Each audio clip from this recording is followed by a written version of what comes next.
Thank you for standing by, and welcome to the eBay fourth quarter 2024 earnings conference call. All lines have been placed on mute to prevent any background noise. After the speaker's remarks, there will be a question-and-answer session. If you would like to ask a question during this time, simply press star followed by the number 1 on your telephone keypad. If you would like to withdraw your question, again, press the star 1. Thank you. I'd now like to turn the call over to John Egbert, Vice President of Investor Relations. You may begin. Good afternoon. Thank you all for joining us for eBay's fourth quarter 2024 earnings conference call. Joining me today on the call are Jamie Iannone, our Chief Executive Officer, and Steve Priest, our Chief Financial Officer. We're providing a slide presentation to accompany our commentary during the call, which is available through the Investor Relations section of the eBay website at investors.ebayinc.com. Before we begin, I'll remind you that during this conference call, we will discuss certain non-GAAP measures related to our performance. You can find the reconciliation of these measures to the nearest comparable GAAP measures in our accompanying slide presentation.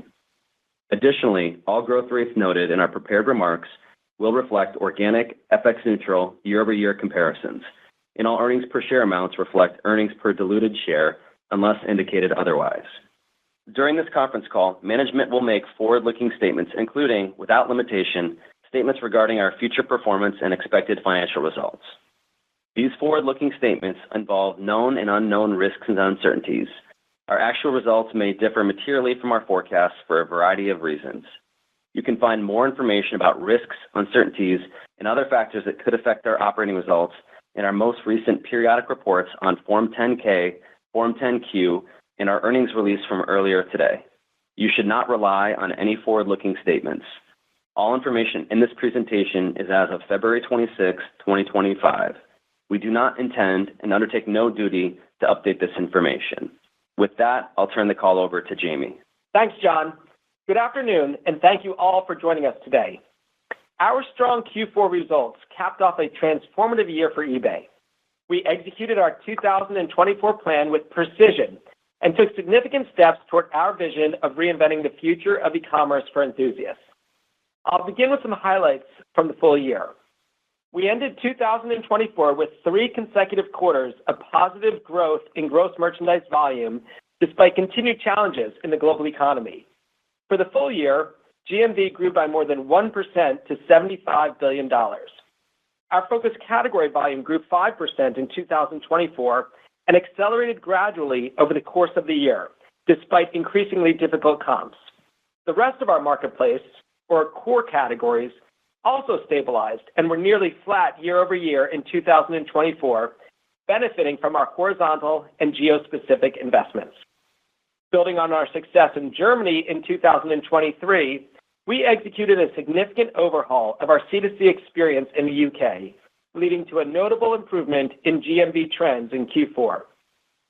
2024 was also a transformative year from an innovation standpoint, as our enhanced core AI platform enabled us to launch our first proprietary large language models, boost productivity in key areas like engineering and customer service, and improve the efficacy of search.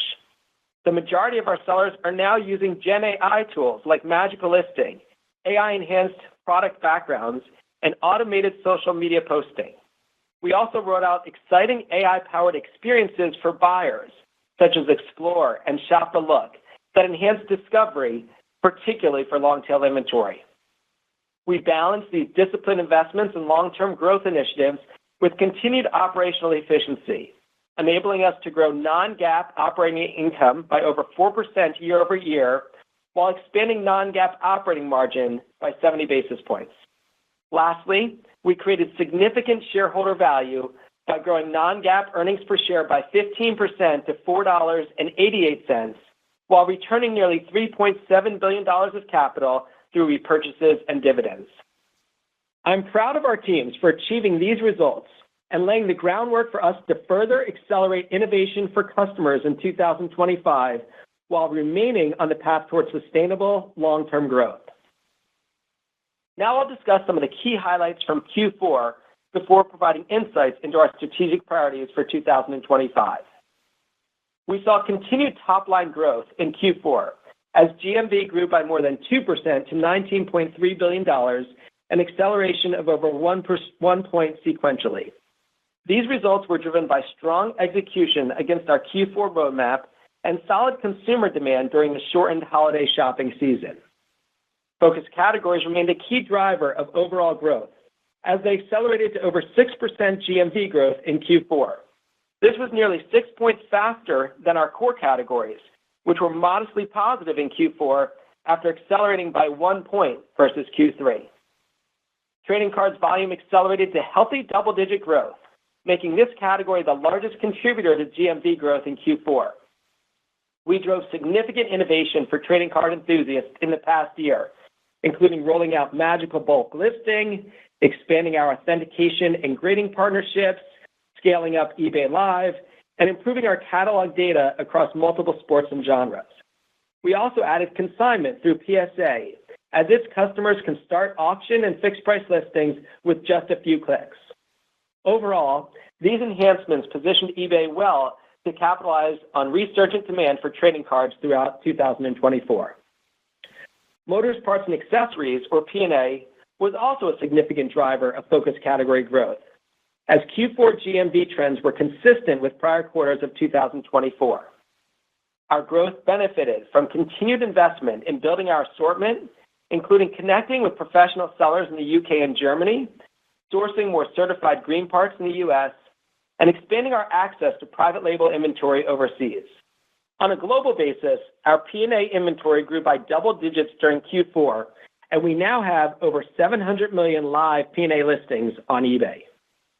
2024 marked our second consecutive year of mid-single-digit GMV growth in P&A, our largest focus category.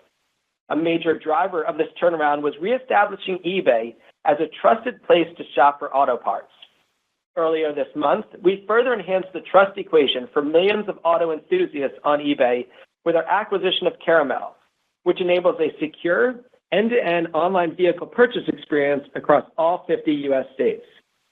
Caramel's technology simplifies complexities of a vehicle sale, including identity and title verification, ownership transfer, financing, insurance, warranty, and transportation. Starting in Q1, U.S. sellers will be able to list cars, trucks, and motorcycles on eBay with Caramel's secure end-to-end checkout solution. We're excited to welcome the Caramel team to eBay as we transform the level of trust for vehicle purchases on our platform.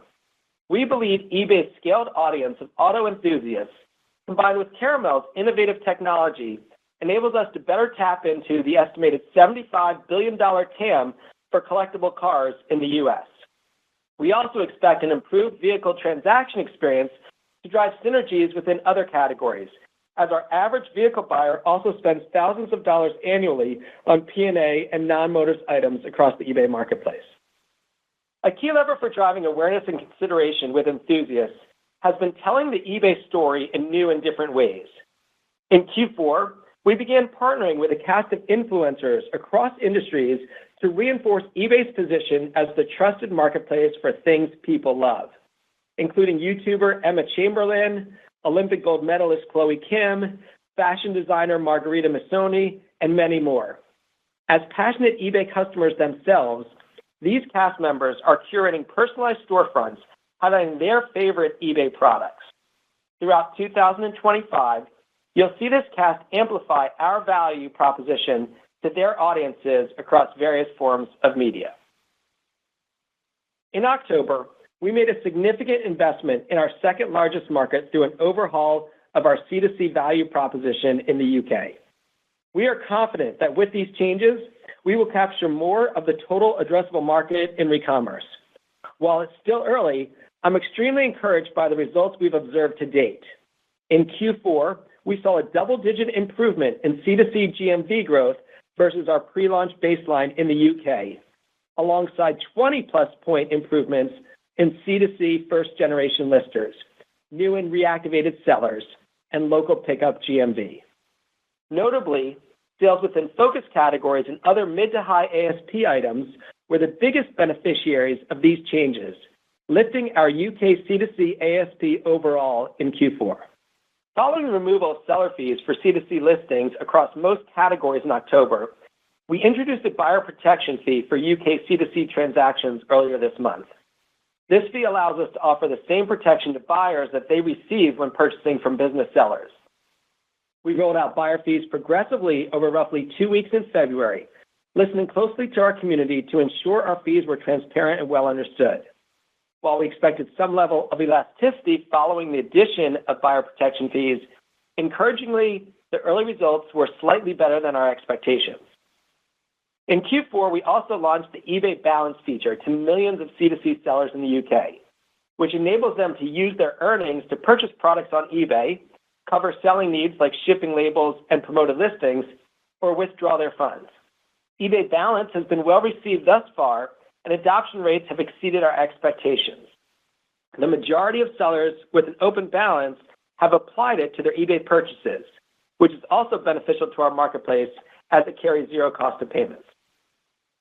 During Q4, we also began to gradually ramp up our managed shipping program for UK C2C sellers, which is live on an opt-out basis with Royal Mail and Every as our initial carriers. Managed shipping, which is shown to UK customers as simple delivery, offers simplicity, lower cost, improved transparency, and greater protection against loss or damage, while generating incremental revenue and operating income for eBay. We've been listening to our sellers' feedback during the ramp phase and are launching multiple enhancements to make this program's value proposition even stronger in the coming months. For instance, we recently gave sellers the ability to select which carriers they are comfortable shipping with. We will soon add a free shipping option, with the cost of prepaid labels automatically deducted from sellers' earnings. We are in the process of adding new carriers that support bulky and heavier items, and we plan to introduce out-of-home pickup and drop-off capabilities, which many UK customers value due to their convenience, lower cost, privacy, security, and environmental benefits. We will continue to ramp managed shipping throughout Q1 as we add features and fine-tune the program, and plan to begin mandating it for UK C2C sellers during Q2. As we look at our UK initiative overall, based on the results and behaviors we're seeing so far, we are even more confident the changes we're making across key parts of the C2C experience will allow us to unlock the sizable market opportunity from the vast array of unique inventory sitting in UK consumers' homes. In 2024, we upgraded our Gen AI capabilities by increasing our GPU capacity, deploying our first supercomputer, improving our hardware utilization, and developing architectures optimized for LLMs. Our enhanced AI platform enabled us to build and run models approximately 100 times larger than the prior year. We leveraged our decades of e-commerce data to build our proprietary Lillian models from scratch to accomplish specialized e-commerce tasks at greater levels of efficiency. We also pre-trained leading open source models on our dataset to improve their accuracy on specific eBay use cases. By the end of the year, we had launched dozens of customer-facing features powered by LLMs across the buyer and seller experiences, search, payments, marketing, and specific focus categories. In addition to innovating on platform, we've been increasingly focused on meeting customers where they are to drive greater awareness of the breadth and depth of quality inventory on eBay. In January, we became one of the first companies to collaborate with OpenAI's Operator, which can direct users to eBay for many of their shopping needs. This agentic approach to commerce could create an entirely new channel for discovery and shopping online. Although it's early days, we anticipate this collaboration could expand the reach of our sellers, giving more buyers exposure to eBay's unique and differentiated inventory. Last month, we also launched a test with Meta in the US, Germany, and France that enabled Facebook Marketplace users to browse and purchase eBay listings without leaving the app. eBay sellers should benefit as they gain exposure to Facebook's scaled audience, while Marketplace shoppers can discover a broader array of listings from the eBay community. The checkout experience and post-transaction services are powered by eBay, fully leveraging the on-platform capabilities we've built, including protections like authenticity guarantee. The test initially started with a small percentage of users and a subset of our inventory in these three markets, as our companies focus on optimizing the experience within this new surface for third-party listings. As the e-commerce landscape undergoes swift transformation due to rapidly advancing technology, we are focused on positioning eBay at the forefront of emerging shopping paradigms like these. We continue to focus on reducing friction and maximizing the global reach of our sellers' inventory, connecting them with more enthusiast buyers around the world. Turning next to advertising. During Q4, first-party advertising accelerated to 16%, while ad revenue grew nearly 12% to $445 million, eclipsing 2.3% of GMV.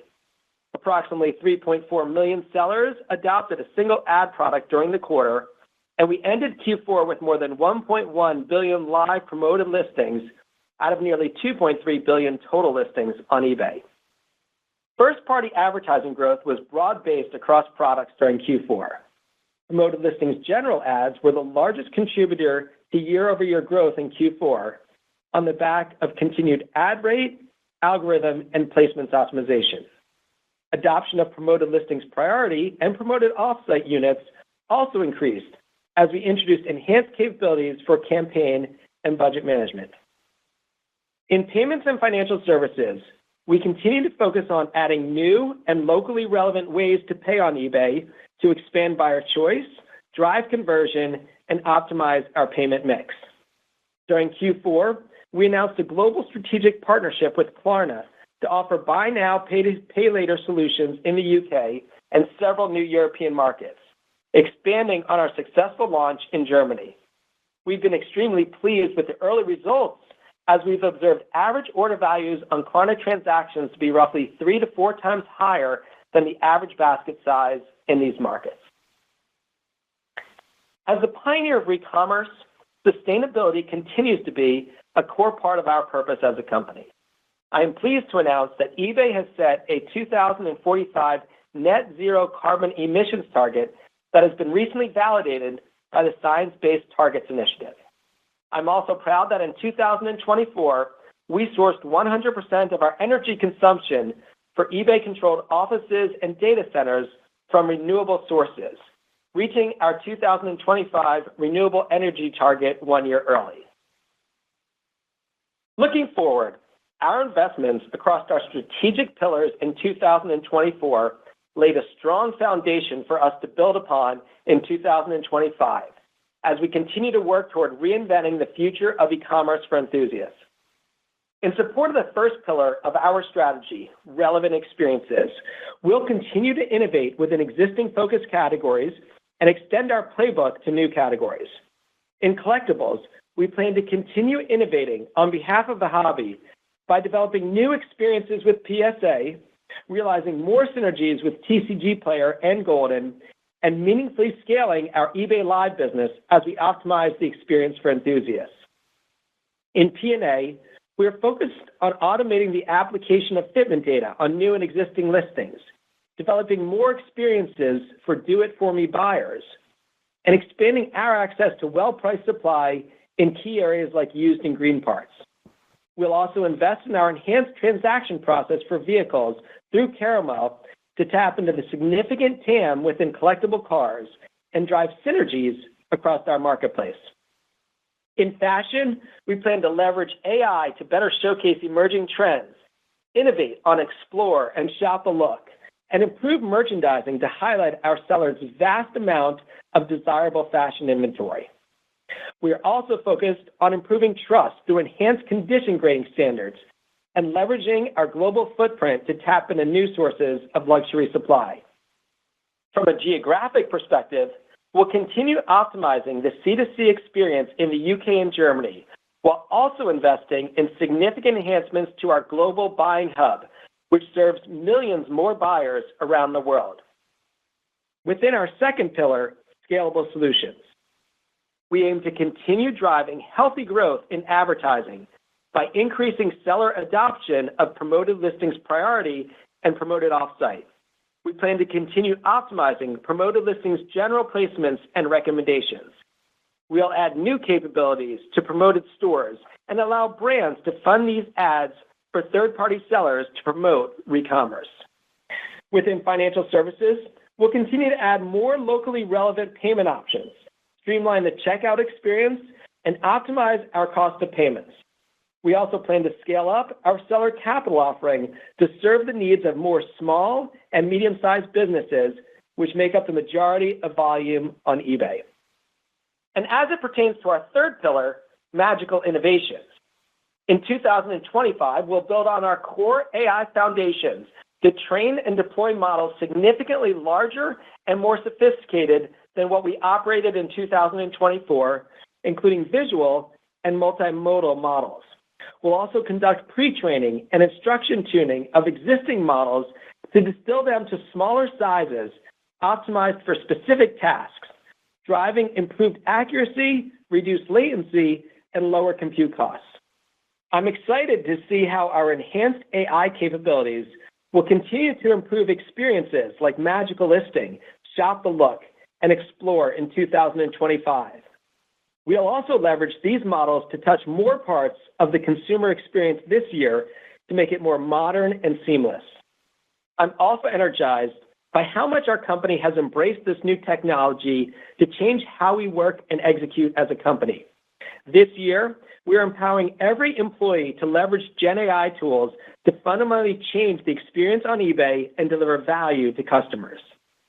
And importantly, we expect these strategic pillars to support continued GMV growth, healthy operating income trends, and robust growth in earnings per share in 2025 to ensure our roadmap continues to drive significant value for shareholders. With that, I'll turn the call over to Steve to provide more details on our financial performance. Steve, over to you. Thank you, Jamie, and thank you all for joining us today. I'll begin with the financial highlights section of our earnings presentation. Next, I'll discuss our key financial and operating metrics in greater detail. Finally, I'll provide our guidance for the first quarter and preliminary outlook for the rest of the year before we begin Q&A. My comments will reflect year-over-year comparisons on an organic FX-neutral basis unless I note otherwise. eBay delivered strong results in the fourth quarter as we met or exceeded expectations across our key financial metrics. GMV grew over 2% to $19.3 billion. Revenue grew 1% to $2.58 billion. Non-GAAP operating income grew approximately 2% to $698 million. We delivered $1.25 of non-GAAP earnings per share, up over 16%, and we returned more than $1 billion to shareholders through repurchases and dividends. Now let's take a closer look at our financial performance during the fourth quarter. Gross merchandise volume grew over 2% to $19.3 billion on an organic, FX-neutral basis. Golden added about 30 basis points to total FX-neutral volume growth, while foreign exchange was 130 basis point tailwind to spot GMV growth. Our strategic initiatives were instrumental to our GMV growth acceleration throughout 2024. We saw better-than-expected shopping activity late in the holiday season as we benefited from improved AI models with the delivery day estimates and greater visibility of items with fast shipping. Focus category GMV grew over 6% in Q4 and outpaced core categories by nearly 6 points. We saw positive growth contributions across trading cards, P&A, luxury, and refurbished. GMV growth across the remainder of our marketplace was modestly positive in the quarter, driven by our horizontal innovation, geo-specific investments, cross-category shopping, and the sell-to-buy flywheel. Shifting to our geographic trends, US GMV grew by 1% in Q4, driven by improved traffic trends and strong late-season holiday demand. Trading cards had another strong quarter, posting the fastest quarterly GMV growth observed since 2021. International GMV grew over 3% on an FX-neutral basis in the quarter, while FX was a tailwind to spot GMV growth of 250 basis points. Although underlying macro trends in the UK and Germany remain challenged, we saw resilient demand over the holiday season. As Jamie discussed earlier, the successful launch of our UK initiative provided an incremental boost to both our C2C and overall volumes. International GMV growth also benefited from strong trends in cross-border trade, especially from Greater China and Japan. Moving on to our trailing 12-month biometrics. Active buyers grew over 1% to nearly 134 million in Q4. Our second straight quarter of sequential active buyer growth was driven by steady growth in new and reactivated buyers and improved retention. Enthusiast buyers remained stable at roughly 16 million, and spend per enthusiast buyer grew slightly year over year to more than $3,100. Next, let's take a closer look at revenue. We grew revenue by nearly 1% to $2.58 billion in Q4. Spot revenue growth was nearly 30 basis points lower due to foreign exchange headwinds. Our take rate was 13.3% in the fourth quarter, about 40 basis points lower year over year. Our UK C2C initiative was a headwind of approximately 50 basis points as we eliminated final value fees for C2C sellers in October. FX also represented another 20 basis points impact to take rate in the quarter. These headwinds are partly offset by tailwinds from first-party advertising, financial services, and shipping. Total advertising revenue grew nearly 12% to $445 million in the quarter, as GMV penetration increased to 2.3%. First-party ads growth accelerated 16% to $434 million. We further deprecated third-party display ads, with revenue declining 54% in Q4 to less than $12 million. Now turning to profitability. Non-GAAP gross margin was approximately flat year over year as a reduction in cost of payments, authentication-related costs, and lower depreciation expenses were roughly offset by traffic acquisition costs, foreign exchange headwinds, and tax-related matters. Non-GAAP operating margin expanded by over 30 basis points year over year to 27% in the quarter, driven by operational efficiencies and lower transaction losses, partly offset by full funnel marketing and a foreign exchange headwind of 70 basis points. Our non-GAAP operating income grew approximately 2% in Q4, and non-GAAP earnings per share grew over 16% to $1.25. On a GAAP basis, earnings per share was $1.40. Our higher GAAP earnings were primarily due to a one-time tax credit, partly offset by stock-based compensation expense. Next, I'll discuss our balance sheet and capital allocation. We generated free cash flow of $560 million in the quarter and nearly $2 billion for the year, consistent with our guidance. At the end of 2024, we had cash and non-equity investments of $7.2 billion and gross debt of $7.4 billion. We repurchased $900 million of eBay shares during Q4 at an average price of nearly $64. In December, our board authorized an incremental $3 billion under our stock repurchase plan, bringing our total authorization to roughly $3.3 billion at the end of the year. In addition, we paid a quarterly cash dividend of $128 million in December, or 27 cents per share. Next, I'll give an update on our investment portfolio. Our equity investments and warrants were valued at over $1 billion at the end of the quarter. The majority of this value is in Aurelia, with our approximately 8% ownership valued at nearly $900 million. This is our remaining stake after the consortium led by Permira and Blackstone exercised its option in Q4 to purchase roughly 10% of our ownership stake for just over $1 billion. In Q4, we exited our equity investment in Adyen, realizing roughly $600 million in gross cash proceeds. We no longer hold any warrants in Adyen, as the remaining tranches expired at the end of January 2025. On December the 17th, we sold our nearly 20% stake in Apollo Korea, the owner of Gmarket, and generated over $320 million in gross cash proceeds from the transaction. Moving on to our outlook.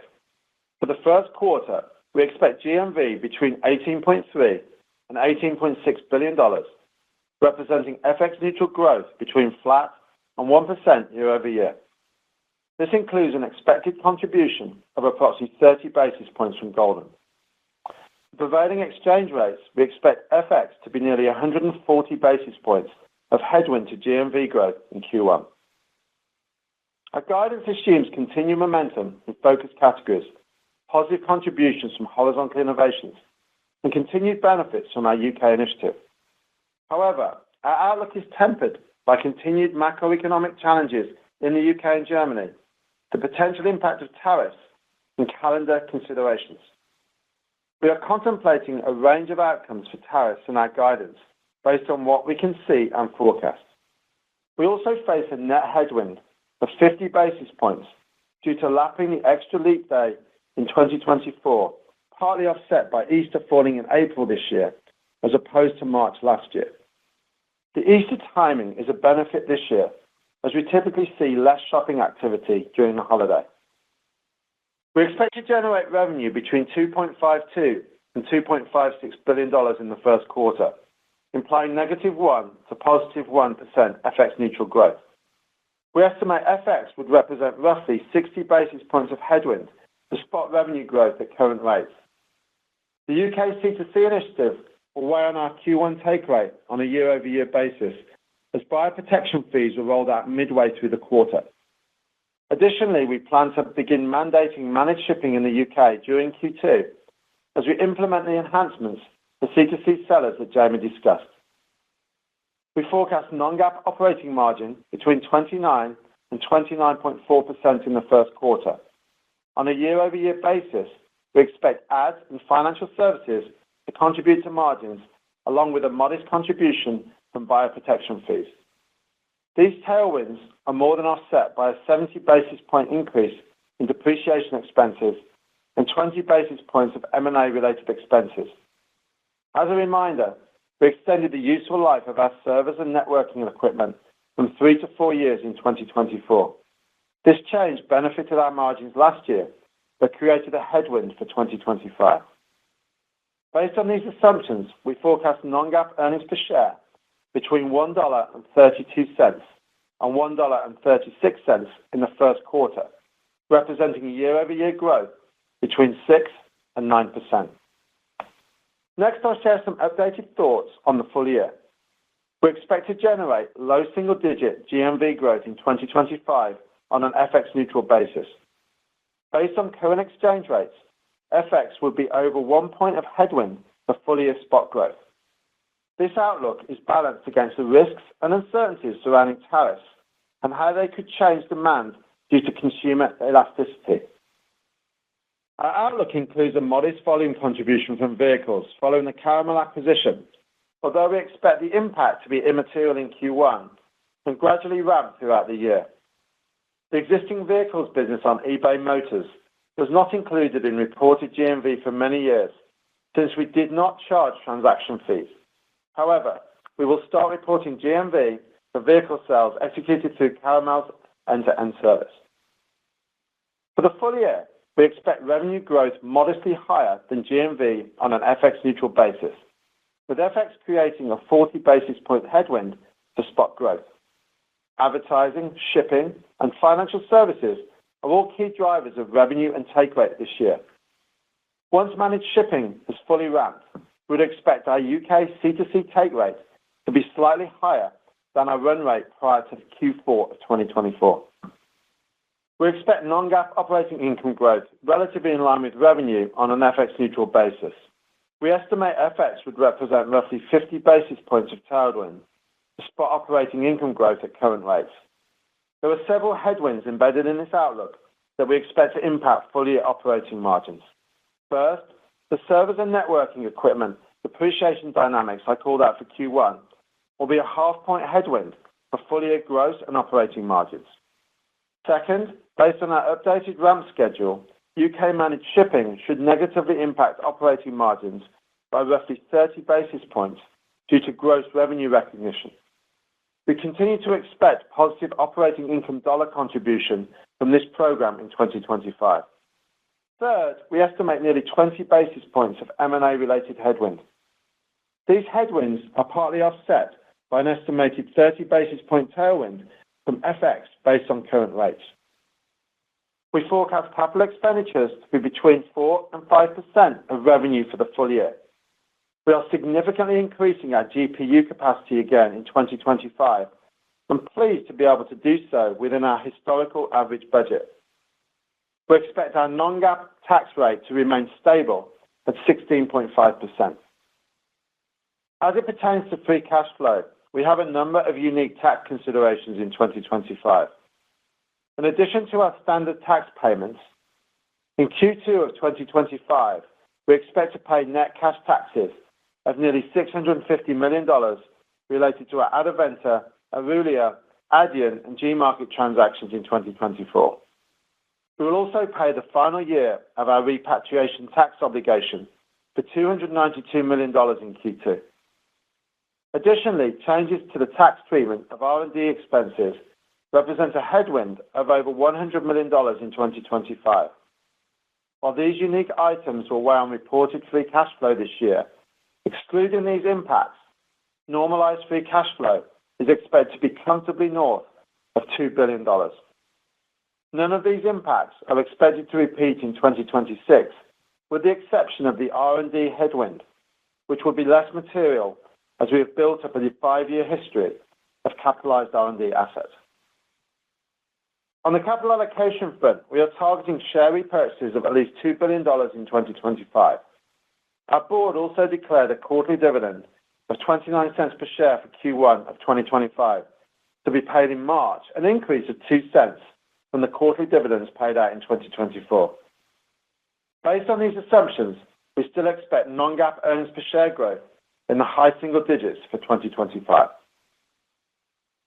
In closing, eBay delivered strong financial results in 2024, improving our GMV, operating income, and EPS growth year over year. We have created a solid foundation for 2025, and our outlook reflects our confidence in eBay's initiatives despite tariff and macro uncertainties, and demonstrates our ability to generate sustainable, long-term growth and deliver healthy capital returns and robust earnings for shareholders. With that, Jamie and I will now take your questions. Thank you. We will now begin the question and answer session. If you would like to ask a question, please press star 1 in your telephone keypad to raise your hand and join the queue. If you would like to withdraw your question, simply press star 1 again. We ask that you please limit yourself to one question and one follow-up. Your first question comes from the line of Michael Morton from MoffettNathanson. Your line is open. Hey there. Thank you for the question. I'll start with one. I would love if you could size eBay's position and exposure to changes in de minimis shipping, and maybe just specifically to China. I know there's a lot of moving parts with that, but from what we see, it appears that most of your large category offerings are already sitting in U.S. warehouses when we look at shipping times. So that would suggest they've gone through proper channels and tariffs. Is that a reasonable assumption? And then I have a follow-up after this. Yeah, hi, Michael. Yeah, yes, it is. So if you look at the China to U.S. quarter, that makes up approximately 5% of total GMV for eBay. China overall is a little less than 10% of GMV, but approximately 3/4 of our Greater China volume is forward deployed. So as you said, it's already subject to tariffs. And of the remainder, about half of that is we manage that directly through a program we have called Speedback, which obviously can help sellers handle the complexity of tariffs, as cost is not the only challenge. So overall, we're planning to do all we can to help sellers and buyers navigate these changes with as little disruption as possible. And we feel confident in our diversified global marketplace can help them adapt to changes in tariff policies. That's great. Thank you. And then another question. You show the Chat GPT operator in the presentation, and there's a lot of changes coming to the e-commerce discovery funnel. Some retailers are treating this differently. They want to wall off the agents or assistants, and others want to open up to them. Would love to know eBay's, you've obviously indicated one thing so far, but how you're thinking about this big picture over the long term as consumer behavior could be shifting. Yeah, look, we were one of the first companies to collaborate with OpenAI on their research preview here. And our feeling is that, we're obviously building a lot of great agentic technology on eBay, whether that's in, how products are sold with Magical Listing or how they're bought with Shop the Look, Explore. But we've really focused on having a differentiated set of inventory, over 2.3 billion listings, and see an opportunity to allow our sellers to get greater exposure to more sets of diverse buyers. So it's why you see us doing the preview with OpenAI. You see the partnership that we've created with Facebook around Marketplace is really about opening up that inventory. And if you think about what we've been doing for decades in, buying Google placement ads or the SEO work that we've done, those have been good sources for us to acquire new buyers into eBay. So we've been looking at it as another channel, another opportunity, but we've continued to build out all of our own agents and run our own pilots internally as well to just continually improve the shopping experience on eBay. Thank you. Your next question comes from a line of Lee Horowitz from Deutsche Bank. Your line is open. All right, thanks so much for the question. Maybe as we look out to 2025 and sort of growth, FX neutral growth, that's maybe no better than where you're exiting 2024. Can you perhaps break things down a little bit more in terms of what you're thinking about in terms of focus category growth next year? Should that continue to improve? Anything as it relates to expected focus category expansion, or perhaps maybe a step back in the core business around the macro? Any help on those moving pieces would be great. Yeah, no, we can see continued momentum in the work that we're doing in focus categories. So if you look back over the last 2 years, we've had really healthy growth there, 6% last quarter, 5% over the course of the year. In our largest category in P&A, we've had mid-single-digit growth now for 2 years. So we feel really good about the momentum in the business and what we're seeing and the continued pace of innovation. We're going to continue to invest in existing categories as well as in new categories. You see our core categories have gotten stronger as well over the course of 24. We had a roughly 1-point growth in our core category business. And we see a lot of opportunities in additional work in our focus categories. So in fashion, we have the opportunity to go much deeper. I talked about some of that on the call. We added UK fashion to our focus categories, et cetera. So, we still have 5 categories that are over $10 billion of opportunity. We see a lot of growth. We actually think the non-new in season will grow faster than new in season. And that's what we've been seeing on our platform, which is really great and healthy for us for the long-term growth of the business. Great. And then maybe one follow-up on the Facebook Marketplace partnership. Any more details you could provide as it relates to just the specifics of how it works? Any limiters as to how many listings you guys can maybe show on their marketplace? Anything as it relates to sort of revenue share? I know you're not going to give the details exactly, but sort of how the economics may work, and anything you're seeing early or you expect to see in terms of relative ASP of what you may sell through that marketplace versus sort of ASPs that you get on sort of your core eBay platform. Yeah, look, we think the partnership is great for the eBay seller community as they can benefit from, Facebook's scaled audience and the large demand that they have. And, similar to what I talked about with OpenAI, where we see it as meeting customers where they are and helping our sellers broaden their reach. So, we'll continue to bring a broader array of unique eBay listings there. We feel like it's great because we get all the benefits of the trust for the buyers there. They get the authenticity guarantee, the checkout process, and the post-transaction services. On economics, we usually don't comment on specifics of partnerships, but we're excited by the potential. I'd say we're not just simply buying ads on Marketplace, and it's not an eBay offsite ad product. But I'd also say, look, it's still early days. So we're encouraged by the early learning, but we're gradually scaling up the test, and each company is working to optimize the experience. Great. Thanks so much. Your next question comes from a line of Eric Sheridan from Goldman Sachs. Your line is open. Thanks so much for taking the question. Maybe 2, if I could. First, I'm curious for your take on the overall health of the consumer. There seems to be a bit of a renewed debate among investors on how to interpret the state of the consumer based on sort of income levels and discretionary versus non-discretionary spend. We'd love to get a sense of what you guys are seeing across the platform and across some of your geographies. And then in terms of focus categories, the momentum that you built coming out of 2024, how would you want folks to think about the potential for that momentum to continue? And what are the building blocks of sustained focus category growth that you're most focused on executing on deeper into 2025? Thanks so much. Yeah, I'd say, look, the macro environment continues to be dynamic as it was through 24. I'd say demand in the U.S. has been more resilient, with trends in the U.K. and Germany still relatively weaker amid lower consumer confidence and lower GDP growth there. And I just note that, we've made significant progress last year despite these trends. And in 2025, we're going to continue to remain nimble.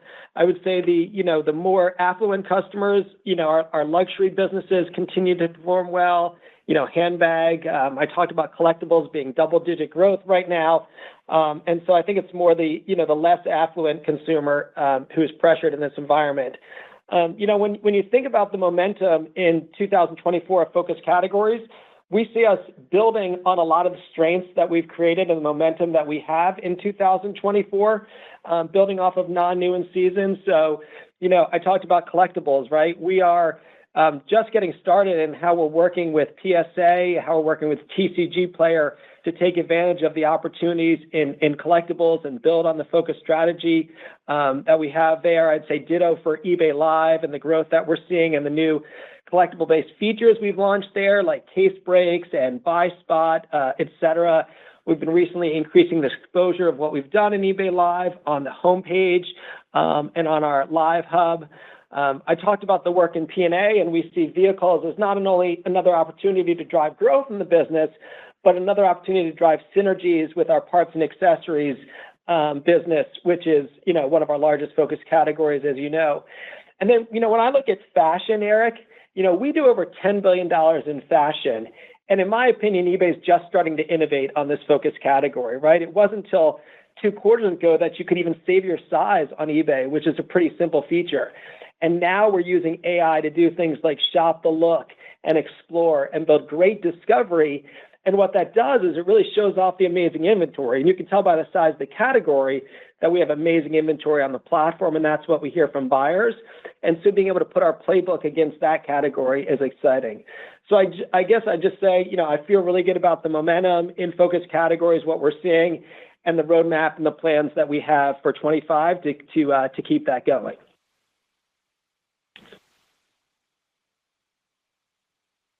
Your next question comes from the line of Ygal Arounian from Citi. Your line is open. Hey, thanks, guys. First, maybe just on the GMV outlook and from 1Q and the full year. Steve, I think you hit on some of the components like autos GMV coming in, but maybe a little bit more color to help. Just what's happening in the deceleration between 4Q and 1Q? What are you seeing there? And then as we work our way through the year, there's an implied acceleration in GMV. Again, I know you gave some of the puts and takes around autos. Is it mostly around autos? Is there a contribution in your guidance from the Facebook Marketplace coming through? Just how do we think about all the puts and takes between now and the end of the year? Hey, I'll pick this one up. Good to speak to you. As Jamie alluded to earlier, we are continuing to operate in quite a challenged macro environment, particularly in Europe. And now, more recently, we're facing the uncertainty around US tariffs and de minimis changes. There's 3 factors I would call out with regards to the Q4 to Q1 decel. First of all, I'd say we did have a particularly strong uptick in demand late in Q4 during the holiday season, which we're coming off the back of. Secondly, we are, as I mentioned, continuing to operate in this environment, and we're looking at a number of scenarios, and we've implied some of that in our first quarter guide. And then thirdly, there's some calendar timing dynamics. Lapping the leap year in 2024 creates roughly a point of headwind for GMV growth for Q1, partly offset by the beneficial timing of Easter. In terms of offsetting some of those headwinds, we obviously continue to drive momentum across focus categories, across the geo-specific investments, particularly the likes of the UK, and the horizontal innovation that is driving greater trust across the platform and momentum for the rest of the year. Jamie has talked a lot about, the focus category momentum. We're excited about the investments we continue to make in 2025. that sequentially will improve GMV as we go through the year, and gave us the confidence to talk about the positive GMV momentum for 2025. Yeah, and I just add, we don't see it as the caramel vehicles is what's driving the growth. In Q1, that's going to be relatively immaterial, and in the full year, that's going to be very modest. And I would say the same about Facebook Marketplace. We're excited by the test, but we're not baking in, material contributions to the low single-digit color that we put out there. It's really the strength and underlying momentum of the business that makes us feel good about the rest of the year and what we're doing. And Steve talked about some of the one-time impacts in the calendar, et cetera, in Q1. And overall, we feel like really good momentum off the backs of the strategy that we've laid out and the plans that we have for 25. Okay, thanks. All that's really helpful. My follow-up, maybe back to AI and the proprietary LLMs, Jamie, that you called out. It sounds like we're seeing benefits both here on obviously the platform improvements, and then also on the cost side. You call that engineering, customer service. And any way to quantify? Are you able to? Do you guys even do that? The benefit that you're seeing from AI, whether it's on the top line or on the margins, and what particularly on the margins, maybe what the longer-term opportunity is and cost efficiencies that you could drive here? Thanks. Yeah, look, I mean, the level of change we're seeing kind of quarter after quarter is pretty significant. As I mentioned, the models in 2024 are 100 times larger than the ones that we're using for 23. In terms of quantifying the size of how our consumers are using this, over 10 million unique sellers have used our Gen AI features to date, and they've created well over 100 million listings, and that generates several $1 billion of GMV. And it's a product that has, 90% customer satisfaction rates in terms of just the selling side. On the buying side, we continue to roll out new features and enhance things like Shop the Look and Explore. As you think about productivity of our models, in 2024, we achieved a 30% improved accuracy on 5 of our kind of core e-commerce tasks, at an 8 times smaller model size, 10 times lower latency. So we've not only kind of been putting more features to change the experience out there, but we've been doing it in a much smarter way with kind of how we're consuming it, et cetera. So we're really excited by the consumer-facing features. We're excited by how our employees are embracing this across all the areas that you mentioned. And I think, we're going to see another step-level change in how we leverage AI, both for our consumers and internally next year in 25. Thank you. Your next question comes from a line of Nathan Feather from Morgan Stanley. Your line is open. Hey, everyone. Thanks for the question. You made a lot of interesting feature enhancements in the UK, which seem to be driving some strong early traction. Are there any features or initiatives that are working well, which you could roll out more broadly? And even thinking in particular, managed shipping. Thank you. Yeah, like the feature that we've rolled out globally that's working well is magical listing. Across all of our markets, what we're seeing is really great performance from sellers, really good satisfaction, et cetera. As it relates to the C2C approach in the UK, we feel really good about what we're doing there. We rolled out the buyer fee, and that's been performing, better than our expectations, as I talked about, although it's still early days. And with managed shipping, we're really focused on, how do we create an experience where we're making a lot easier for sellers because they don't have to go through kind of the choice of what services do I want to use and what do I have to choose from, et cetera. And for buyers, we get, better tracking. And, the early work on this, I mean, it's very early days, right? We're just ramping up this business in the UK. But what I would say is that, we hope to perfect it over time, really get CSAT. And every market's different as it relates to shipping. There's very different dynamics, and there's some unique dynamics in the UK that make it specifically attractive to have managed shipping in that market. So that's really where we're focused on growing that, and really how it ties into the overall C2C value proposition that we've put together, which so far is working great. Our UK C2C business is growing double digits faster than it was before these changes, and so we're pleased with the results. Great, thank you.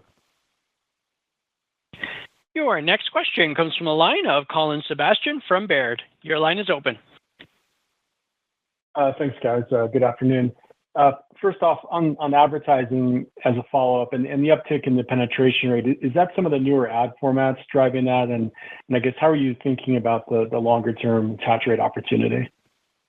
Yeah, look, we were really pleased with the growth. We had 16% 1P growth in our ad business in Q4 and 17% overall. And really, no, it's still the strength of the core platform. So our CPA business, Promoted Listings General, was the largest driver in growth in the quarter. And we still think that has a lot of runway and opportunity with optimization, with more seller using it, et cetera. We continue to see nice growth in our CPC business. And our newest products are, launching, but they're still not the workhorse that the CPA is. And we continue to put new features out there. I'd probably call out the AI First Dashboard that we launched last year is really helping sellers navigate advertising. And I'd think about the same way as listings, right? Which is what we're doing is using AI and other technologies to make it really easy to adopt, to manage, for example, CPC-based campaigns on the platform, et cetera. And that's what's been performing well. So we continue to see a lot of runway, a lot of opportunity with advertising, and excited both by the existing formats and the optimization and the new ad products that we've launched. Okay, and if I could just ask one quick follow-up on the Magical Listings tool. Did that have a material impact on trading card selection and volumes? And if it did, I guess, would you expect to see a similar tailwind as other categories start to adopt that? Thanks. Yeah, look, it's really great for that category because it's kind of seamless. And if you've been, paying close attention, it's not just that we've done magical listing in that category, which is great, but we've been doing better integrations with our partners like PSA, for example. So now if I list a graded card, we'll actually bring over all the data from PSA about kind of the history of that card right into the view item page on eBay. A couple of weeks ago, we made it easier to kind of copy and do more research, et cetera, around those cards. We've launched better integrations between PSA and eBay so that I can now launch auction and fixed price listings right as I've had them graded onto the eBay platform. So I would say in general, what we're seeing is, it was a strong quarter for collectible card games, et cetera, but it really leveraged all of the innovations that we have been driving in trading cards to make that successful. But yeah, we feel bullish that as we have expected in that category, we're rolling out, continued enhancements to Magical Listing, which just make it easier and easier to list. And the way I think about it is, the average household has $3,000 of items that they could sell online, and less than 20% of that is online. And if we make that incredibly easy through Magical Listing, we can bring on so much attractive inventory onto the platform. And when we get those buyers to turn into sellers, they become 2 to 2.5 times more valuable as buyers on the platform. And they bring really unique inventory to the platform. Think about all the stuff that's, used sitting in people's houses, garages, et cetera, to bring online. And so that's why, I'm really excited by the continued advancements that we're making in the progress, the satisfaction that we're getting from customers, and the just, reception in general from the seller base. Thanks, Jim. Your next question comes from the line of Ross Sandler from Barclays. Your line is open. Great. Just one on the UK and then one on the operating margins. So the UK C2C growth acceleration, how does that map to what you saw in Germany in the first few months? And is the double-digit improvement, is that kind of now at a new equilibrium, or should we increase further potentially? And then on the revenue side over there, does that fully catch up to GMV once we have like a full quarter in 2Q? Any color on that? And then I'll ask the follow-up next. Yeah, I'll take the first part, and then Steve can talk about what we're seeing on the take rate. So, we're really pleased with the improvement that we've seen in the business, and it's similar to what we saw in Germany. Remember that we launched there, I talked about a 20-point improvement in CSAT, and we're seeing here, 20-point improvements in C2C first-gen listers, in new and reactivated sellers, in local pickup GMV. So exactly what we intend to see. Your question on, fully ramped, what we saw in Germany was even, a year post-launching, we continue to see that strong momentum in the business. And that's what I expect to see in the UK. We've got a strong CSAT. It's really resonating with customers, et cetera. Steve, maybe you want to talk about the overall take rate? Yeah, so with regards to the buyer protection fees, we've recently put those into the UK, and we're still ramping managed shipping as we go through the quarter. And this phasing is creating a temporary headwind for take rate, which obviously is mostly offset by ads and financial services in the guide that we've given. As it pertains to your question about getting back to normalized levels in the full year, we are expecting a take rate expansion in 2025 overall. We'd expect advertising to be the biggest driver of that. But as we sort of noticed, as we get the full ramp out of the UK initiative with the buyer fees and the managed shipping and goes through, we expect our UK C2C take rate to reach a run rate slightly higher than the level prior to the UK initiative. Got it. Okay. And then on the op margin guidance for full year, Steve, I think the slide said that Op Inc. will grow in line with revenue, but there was also like 100 bips of like those kind of headwind items around depreciation and a few other things offset by FX. So I guess the question is, are op margins, non-GAAP op margins going up, or are they flat? Like I was just a little confused as to what we were saying in that slide. Yeah, thanks, Colin. So we continue to target the optimal combination of GMV growth and operating margin to maximize operating income dollar growth. That's the key thing for us. That's our North Star in terms of generating operating income dollar growth. And we're obviously pleased with the progress that we've made in 2024. As you stated, and as we stated in the outlook, we've got our expectations is that our operating income dollar growth will modestly be ahead of our low single-digit GMV growth for 2025, but it implies the operating margin is relatively flat, despite headwinds of around 70 basis points net, which I outlined earlier. The depreciation of around 50 basis points from the UK managed shipping because we're recognizing that growth, about 30 basis points. Some M&A pressure of 20 bips, offset by some FX goodness of 30 basis points. We'll continue to get the balance right. We're going to continue to reinvest in the business, drive long-term sustainable growth, while continuing to deliver robust earnings growth in 2025. Thank you. Your next question comes from a line of Nick Jones from Citizens. Your line is open. Great. Thanks for taking the questions. I guess if I could ask maybe a bigger picture question, as we look at all these kind of great innovations and investments you're making around product and focus categories, and kind of tie that to kind of GMV growth expectations, and then maybe a step further, laying that against kind of the broader backdrop where e-commerce continues to grow, retail, it is more difficult, but retail's kind of hanging in there. I guess philosophically, how are you thinking about eBay's position in a world where kind of wallet shares kind of consolidating to the Amazons and Walmarts of the world, and then Shopify is enabling a bunch of kind of single product branded companies to come? I guess, how do you view e-commerce from here as you're making these investments and where a marketplace like eBay fits in? Thanks. Yeah, good question. So when you look at, let's start with our focus categories. The whole thesis that we laid out was getting focus categories to grow at e-commerce rates of growth, and they have been. So our focus categories are growing, 5% in 2024. In aggregate, we actually think we picked up share in 24 in our focus categories by a bit. And so we're seeing exactly what we intended to see. When you look at the overall e-commerce numbers, to your question, it's important to take into consideration that UK and Germany are our second and third largest markets.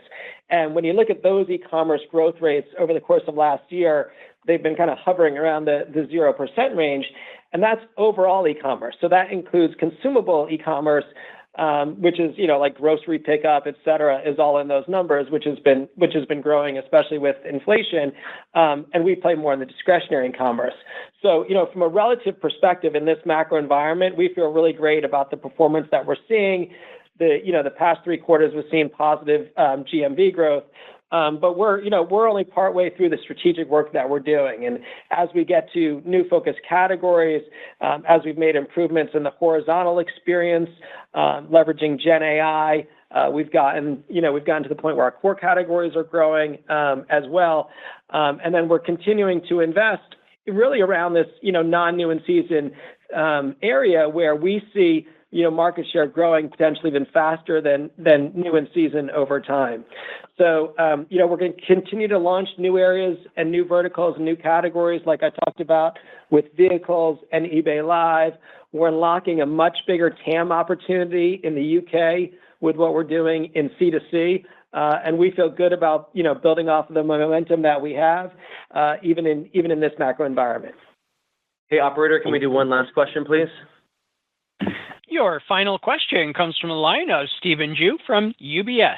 Your line is open. Hey, thank you. So, Jamie, the slide in your deck about Klarna was interesting. Just wondering if there's an opportunity for you to capture some share of the economics that they might be generating, because presumably you're helping them source loans from the activity on eBay. Or, should we just view this as a potential accelerant to the GMV growth? Thanks. Yeah, we don't ever comment on specific economics of specific partners. What I would tell you is that, Klarna is actually, it's a partnership that we announced in Q4 to expand to most of our countries in Europe. And what it's nice about it is it's really helping consumers lean into higher ASP products. So when we see the average order value on Klarna, it's 3 to 4 times higher than the market average. And it's a continuation of what we've been doing, which is providing more choice to customers, more forms of payment, et cetera. And it's driving, it's helping us drive incremental GMV on the platform. If I take a step back, when I look at what's happening in financial services, it's not just about kind of the economics that we've created by bringing payments onto the platform, but it's the synergies that we've created with our strategy. So, one that I would call out recently is eBay Balance. So by bringing payments in-house, that's enabled us on our C2C strategy to basically help those buyers who turn into casual sellers buy more on the platform. And what we're seeing is that it actually stimulates the flywheel for us. It helps drive more buying behavior. The majority of them are using their eBay Balance to purchase back on eBay. And in that example, we end up with a cost of payments of 0. And so it does help us on the expense side as well. And it's another example of, how we're leveraging our financial solutions product. I'll end probably with Seller Capital. Another example of, what it does is it helps sellers get loans in a few minutes and grow their business on eBay. And, I was talking to Angie, who's one of our sellers. She runs a store called Green Go Surplus. And around the elections, her business was a little soft and she had to buy a truck for her business. And she filled out, we work with a partner called Liberis.